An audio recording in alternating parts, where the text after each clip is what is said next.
All right, so today we're in section 4.4, least common multiple.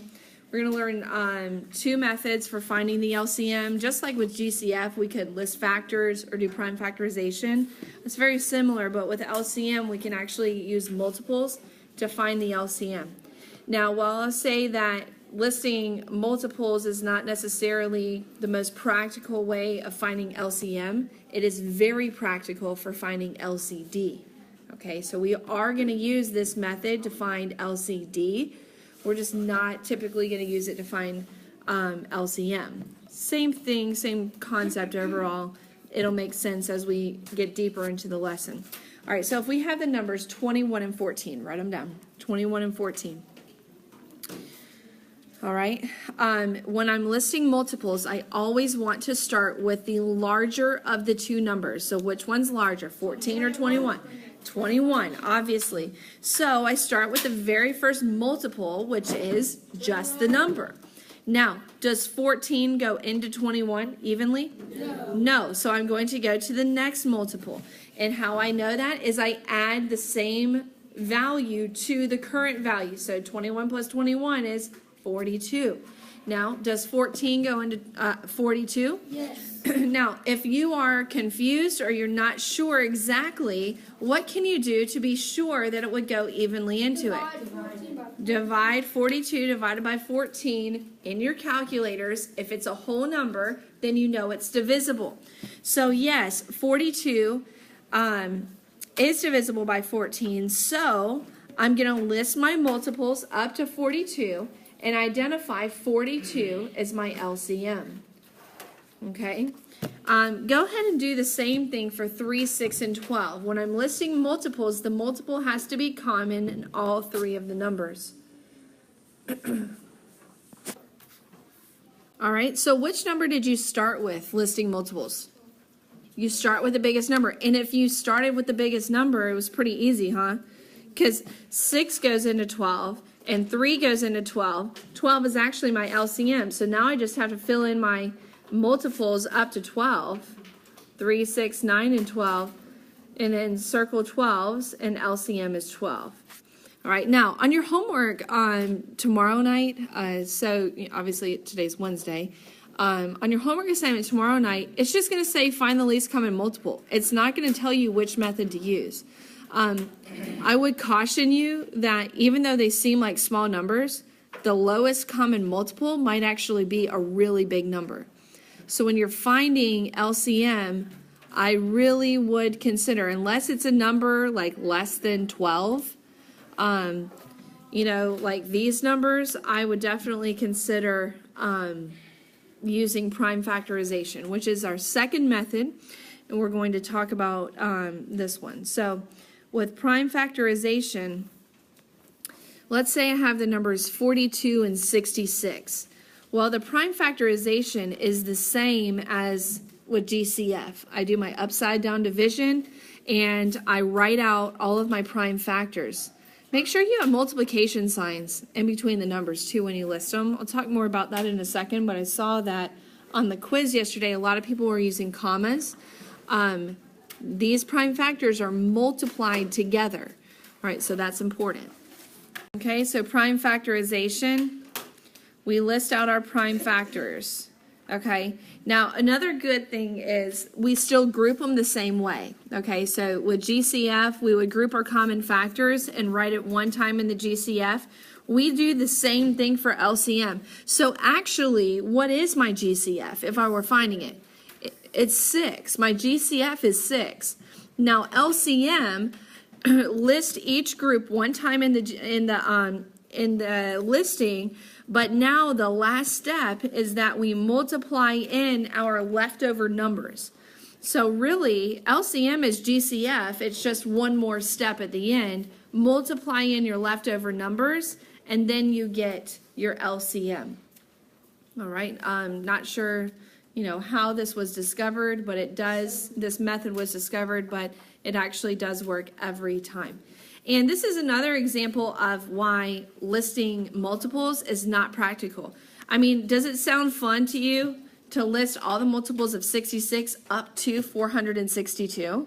No, that would be ridiculous, okay? So prime factorization really is going to be your preferred method of finding LCM. All right, so now let's do the prime factorization, finding LCM of 3 numbers. Now, these 3 numbers are still, more or less kind of basic, but that's okay. All right, 8, 11, and 36. One of them is actually already prime. All right, but go ahead and do your prime factorization of all 3 of these numbers and then list your prime factors. So prime factorization of 8, 2, 2, 2. 11 is obviously prime. 36 is 2, 2, 3, and 3. So now we're going to group our common factors. Is there a factor that's common in all 3 of these numbers? No, there's not. So my GCF, I would say, is what? My GCF is 1 relatively prime. All right, so if you were finding GCF, you would say 1 and relatively prime. With LCM, however, if the factor is common in all 3 numbers, sure, I'm going to mark it as a set. But the rule is that if it's common in 2 of the numbers, it can still count as a set. But that's only with LCM. So I can still count a set of 2 and another set of 2 as a group. All right, with LCM, if it's in all 3, I mark it as a group. But if it's only in 2 of them, I can still mark it as a group. All right, so now in my LCM, I'm going to write each group 1 time. But my rule still applies that I'm going to now bring over all of my leftover numbers. So I've got a 2, an 11, a 3, and a 3. So 2 times 3 times 3 times 11. And I multiply all those numbers together to get to my LCM. 792. Again, the LCM tends to be really large numbers. GCF will never be a number larger than the numbers that you're factoring because it has to be a factor into that number, okay? But least common multiple, those numbers can get crazy sometimes. It just depends on what you're factoring. All right, so 2 methods for finding LCM, listing multiples and prime factorization. All right, so let's read what a word problem would look like for LCM. It says that farmers rotate their crops to keep their soil rich with nutrients. Did you know that? Did you know that? So like if you were a farmer and you were to plant the same exact crop every year, eventually it would stop growing, okay? Because it would suck all the nutrients out, and actually planting different kinds of crops actually keeps the soil very rich. All right, so one farmer plants squash every 4 years. The other one plants squash every 9 years. I'm just going to change that number. In how many years will both farmers have squash in their field at the same time? So think of it as being on a rotation. One farmer is going every 4 years. The other one is every 9 years. So at what point are they actually going to be planting the squash in their fields on the same year? Well, we need to see what is the lowest common year that they will have together. We do that by, well, what would you do? You have 4 and 9. Would you list multiples or would you do prime factorization? I mean, I'd probably list multiples. If you did prime factorization, you could absolutely get the same answer. All right, so go ahead and list your multiples of 4 and 9 to try to find the lowest year, number of years that basically would take for them to actually be planting their crop at the same time. So it's from your book, more or less. What page? Well, it's different numbers. All right, so which number would you start with? 4 or 9? 9. Start with 9. You start listing your multiples until you get to a number that 4 can go into. 4 can go into 36. So I don't know how many rotations it'll take. All right, but I do know, actually I do know how many rotations it'll take. All right, so on the, what is this? On the 9th rotation and the 4th rotation, how many years will it take? No. 36 years. Now, farmer 1 has planted squash 9 times, but farmer 2 has only planted squash 4 times, but on that time, they're actually both have squash in the field at the same time. LCM is 36. So in example 1, we looked at prime factorization, listing multiples to find the LCM, least common multiple between the numbers. Now we're going to explore the LCD. Here's the thing with LCD. D stands for what? Denominator. We find denominators in fractions. So it's really the same process, except now we're just dealing with fractions. All right, and when we're dealing with fractions, it is a very practical method to actually use the listing multiples. And we do this through mental math. All right, so they're assuming at this point in pre-algebra that we could do mental math to list any multiple that's like 12 and under. Would you agree? You can just list them in your head, right? So like if we did 6s, say them with me, 6, 12, 18, 24, 30, 36, 42, and it keeps going, right? 48, 54, and then 60. So we can list the multiples, and we can do that mental math. So what it's saying is, we actually, in order to be able to compare fractions, we have to be comparing fractions that have the same denominator. Well, the first, in both of these examples, both of these sets of numbers, we don't have that. So we first have to find an LCD, the lowest common number that goes into both 6 and 9. We do that by starting with the larger of the two denominators, 9, and we start listing multiples. If we need to use our calculator, we can, but we don't necessarily have to. So let's list our multiples of 9 until we get to a multiple that 6 also goes into. 9, does it go into it? No. What about 18? Yes. So 6 does go into 18. And hey, listen, that brings up a good point. Sometimes we just kind of get on this robotic track, and we might pass up a number that was actually divisible. So it's very important that you use your calculator to check, and you are very mindful. 6 is divisible by 18, and how many times? 3. 6 times 3 is 18. Would you agree? So that's how I get to this number, by multiplying by 3. So if I multiply the bottom by 3, I also have to multiply the top by 3. I'm going to do it on this side. Okay? Whatever you multiply the bottom by, you multiply the numerator by the same number to get 15. Does everybody see how we got 15? All right, do the same thing now to the second fraction. Try to figure out what number you multiplied by, all right, and then do the same thing to the top. What number did you multiply by? 3. 2. Top and bottom.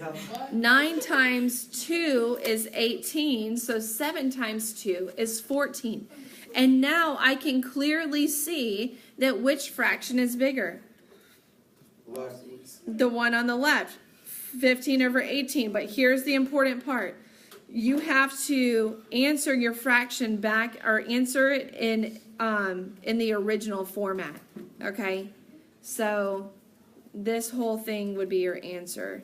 All right, 5/6 is greater than 7/9. And that's really important when we get to the next example, that we always want to go back to the original and say 5/6 is larger than 7/9, even though we were actually comparing these fractions. These fractions is what it took to get to our answer, if that makes sense.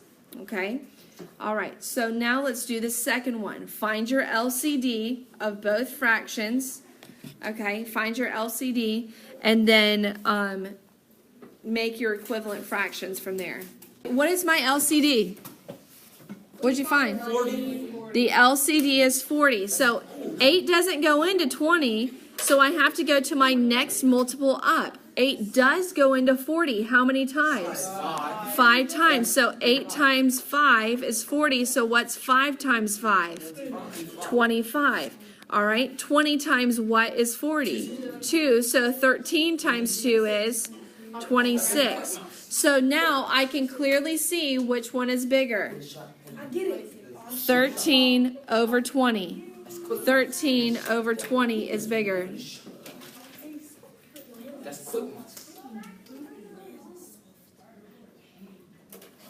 All right, any questions on comparing fractions using LCD? Any questions at all? All right, now in example 3, we're going to order fractions in mixed numbers. So the first problem we have here is that my fractions are not all in the same format. Right, so if fractions are not in the same format, the first thing I need to do is write them all in the same format. What I mean by format is I have a mixed number and an improper fraction. The most practical and the easiest way to compare these is for everything to be an improper fraction. So your book starts off right from the get-go and they just say change it to improper. They don't explain how to do it. They assume that you have learned how to convert it in the past. So go ahead and convert 3 4/15 to an improper fraction, not using your calculator. Okay? Convert it to an improper fraction. So what is it as an improper fraction?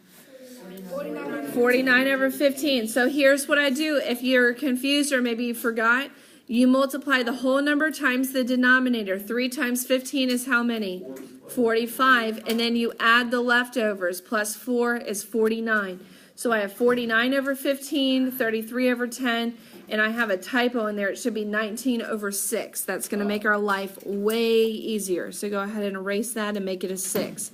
So now, here's my denominators. 15, 10, and 6. Which one of them is the largest number? 15. So start listing your multiples until you get to your LCD, and I want you to, write it underneath. So we're going to start 3 new fractions that we're going to write underneath, and write your denominator in all 3 of them once you find your LCD.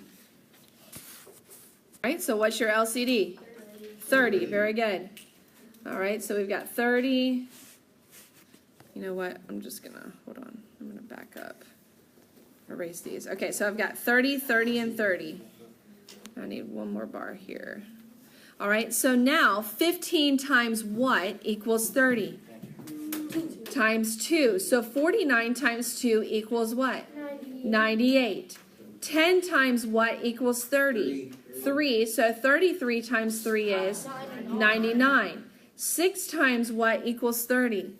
5. So 19 times 5 equals 95. So these numbers are actually very close together.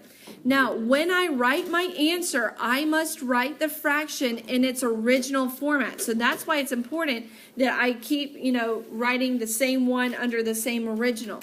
So now I can clearly see that 95 over 30 is the smallest, but its original format is up here. And what is its original format?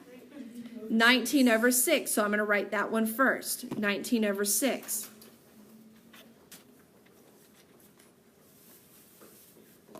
All right, now what about the next one? What's the next one going to be? 3 and 4/15. So it's 98 over 30, but we would write it 3 and 4/15 in our answer. And then our third one, what would we write in our answer? 33 over 10. Come on, guys, on the third time, we should all be getting it. Okay, you write it in its original format. 99 over 30 was the biggest, but we rewrite it in our answer in its original format. All right, and that's how I would order fractions and mixed numbers. You're going to have some of this on the homework assignment for 4.4. Any questions here? Okay, so now we really have explored all of this as it has to do with numbers. Okay, so now we're going to put variables into the mix. All right, and that's going to be part 2. All right, so this is everything you need to know for part 1 of 4.4.